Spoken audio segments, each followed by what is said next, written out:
So you got to illuminate us. How does a guy from Sweden end up in Corvallis, Oregon? We got no Yeah, backstory. it's a long story. Basically, my dad played football in America. He's American, and then he met my mom while he was in the Navy and ended up in Sweden. Okay. So I've always wanted to play football, really. So Okay. I was lucky enough to get a spot out here. Describe football in Sweden? How do you get into playing? I can't imagine it's that popular, but No, it's not. It's not at all as popular. I played hockey and soccer growing up, but then I kept getting penalties because I was tackling people. And then football, played Oklahoma drill first practice. you were in. Yeah, I was in. So what kind of soccer player? Like a center back? Nah, I was a goalkeeper. So you're definitely. still attacking people as a goalie? Yeah, I was coming out. You know, they get a free attack. I come out and grab him. But were there opportunities to play football as a little kid and going through high school and all that in Sweden? It was only one football team in my hometown, and then it's several high schools throughout Sweden. But I went to the RIG Academy, which was a great opportunity to make it out here and play football in Sweden as well. Yeah, that had you probably had to travel for that, away from your hometown, or Yeah, I lived about 6 or 7 hours away from my hometown. Oh, wow. At that academy, and we all lived in the dorms, which made it a lot easier to come out here, really, Yeah. on the other side. Right. Would you just play in Sweden or was it other countries too? No, we weren't allowed to play other teams in Sweden, so we actually got to go to. We were in Paris. We went to London and played NFL Academy out there. So it was it was a lot of opportunities to go outside.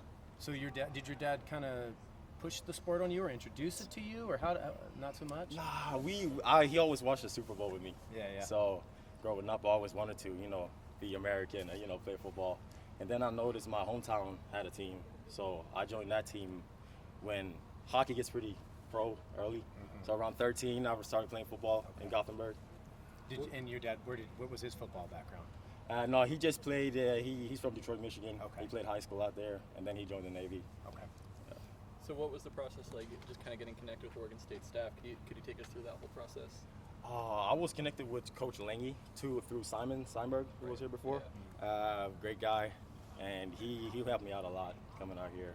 And him being out here made it easier for me to commit as well, since the staff knows how an international situation works. With the time difference, like 9 hours and stuff like that. So, yeah, and then just communicating and being on Twitter.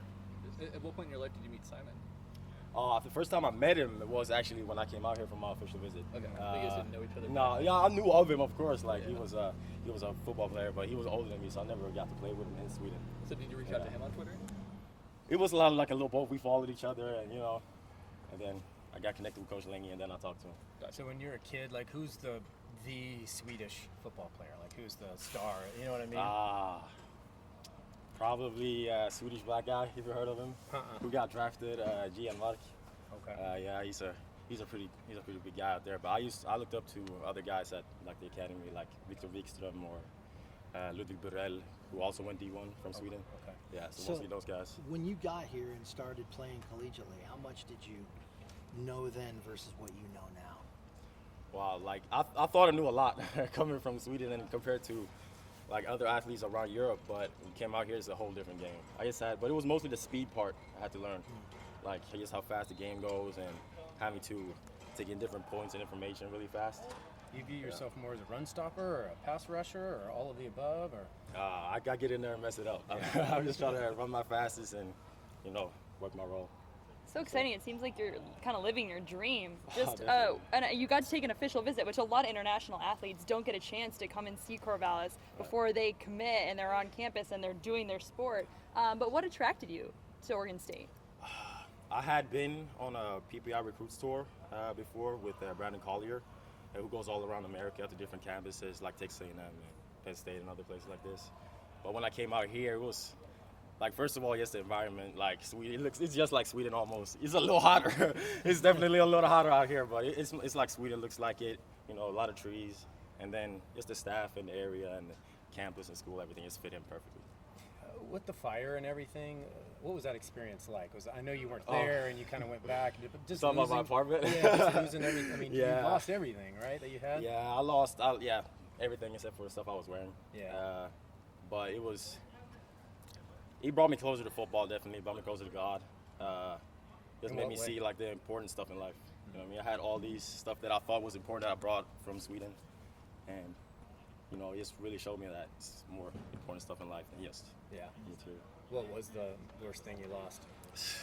Xbox. pictures, pictures or something? Nah, I had my dad had a hoodie that he used to wear in the Navy that he gave me when I was back in Sweden before I got out here, and I lost that. And I guess what ways did the school and teammates, how did they help you out during that? I was surprised. It's different out here. Like everybody in the whole team chipped in, parents, coaches, old coaches, players. So everybody helped out and was really supportive. You know, we had places to live. We stayed at a hotel. Players on the team obviously gave us a spot as well. What would you view, looking at the line, a lot of turnover there? What do you think you guys do well, and I guess how would you just describe the potential of the front that you guys bring? I feel like we play with a lot of speed this year. I think it's going to be a lot of speed, a lot of new young guys. So it's a lot of hustle out there. You know, people chasing a spot that's not really solidified yet. So, you know, it's a lot of energy and it's going to be a fun season, definitely. I keep hearing people compare you to Hodgins. What do you think about that? And how important was he in your development as a young kid? Huge. Yeah, Hodgins, like the first week, even when Simon was still here, he hadn't even left Corvallis yet. I was out here with Simon, Hodgins, in the cold, you know, working out. Yeah.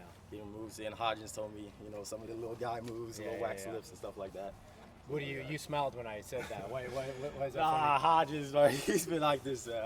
In a press conference last year, he told me I was his son or something. I was like, nah, crazy work. Sounds about right. I mean, he was married. No, he's my son for sure. Tall guy. All right, anything else? Appreciate you. I'm all Thanks, good. Thomas. Thank you. Thank Thank guys. you. That was